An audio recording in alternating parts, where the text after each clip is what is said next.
Pemirsa, lalu bagaimana tanggapan dari pihak Panji Gumilang terkait dugaan tindak pidana pencucian uang hingga temuan transaksi 15 triliun rupiah lebih dari rekening Panji Gumilang?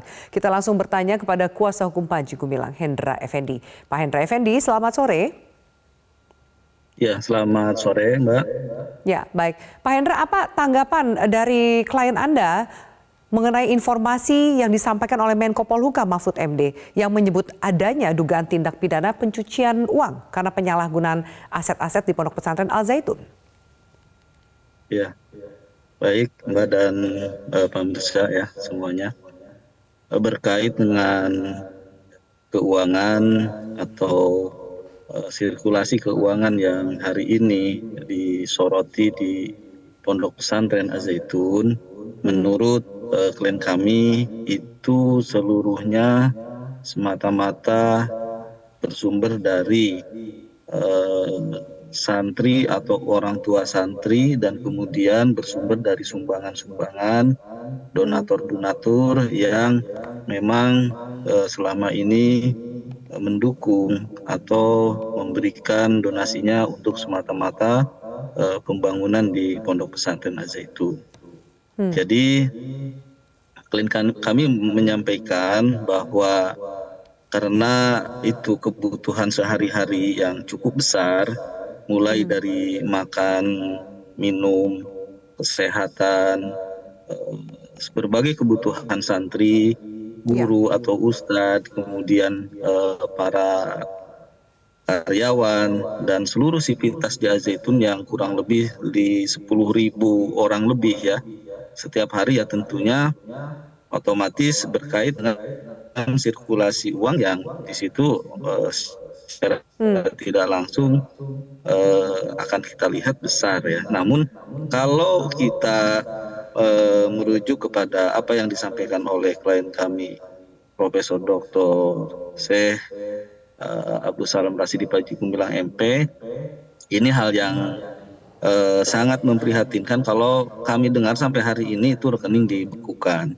Kemudian bagaimana kebutuhan-kebutuhan hari-hari santri, kemudian guru, kemudian sivitas di sana, kemudian banyak lagi hal-hal ekonomi, kegiatan-kegiatan ekonomi di sana yang terganggu sampai hari ini, terutama mungkin makan santri ya. Ini makan santri, kesehatannya, kemudian usaha-usaha peternakan, usaha-usaha perkebunan, pertanian ini sempat disampaikan kepada kami bahwa ini sangat mengganggu sekali. Yang harapan dari klien kami ini pihak pemerintah bijaksana, kemudian tidak sewenang-wenang melakukan ini, tentunya mengedepankan asas praduga tak bersalah, asas keadilan dan kemanusiaan ya, sehingga jangan sampai persoalan ini bergeser dari persoalan yang tadinya dugaan-dugaan tapi bergeser kepada persoalan hak asasi manusia, hak hidup manusia ini sudah terganggu.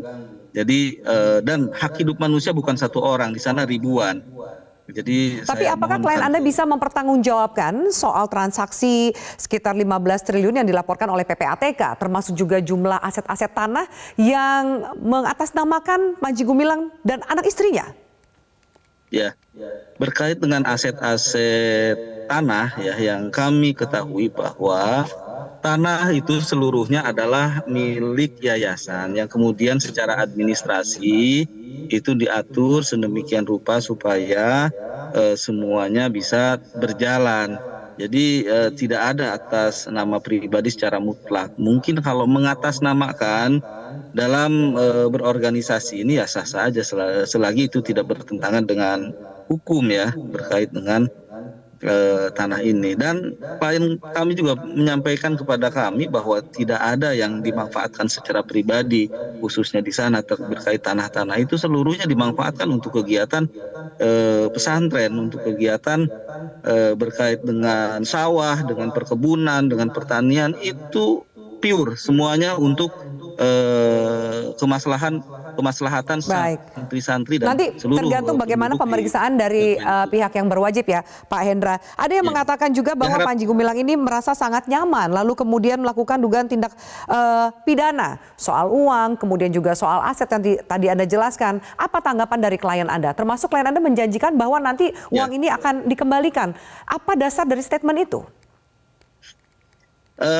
Klien kami tentunya melihat kepada apa yang dilaksanakan di sana, apa yang dilihat oleh kita di sana. Makanya ini kan isu-isu ini, opini-opini ini saya sampaikan dari awal bahwa opini ini digiring sedemikian rupa, diciptakan sedemikian rupa sehingga menyudutkan klien kami ke dalam satu situasi yang sangat tidak sehat.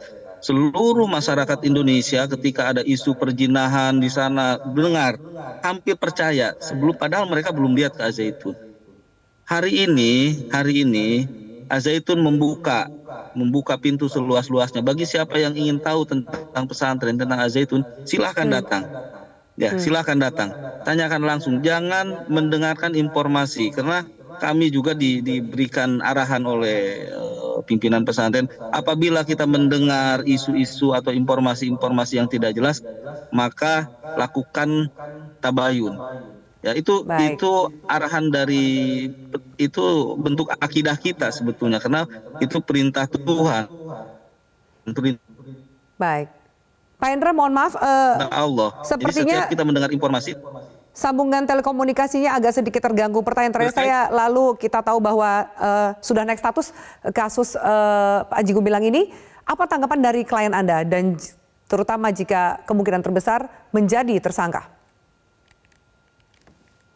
Berkait dengan status hari ini, persoalan sedang bergulir atau pihak kepolisian sedang sangat-sangat serius sekali menangani ini, ya tentunya kita apresiasi, kita hormati, kita hargai itu pihak Bareskrim ya, dalam hal ini penyidik dengan sudah berusaha sedemikian rupa dengan maksimal.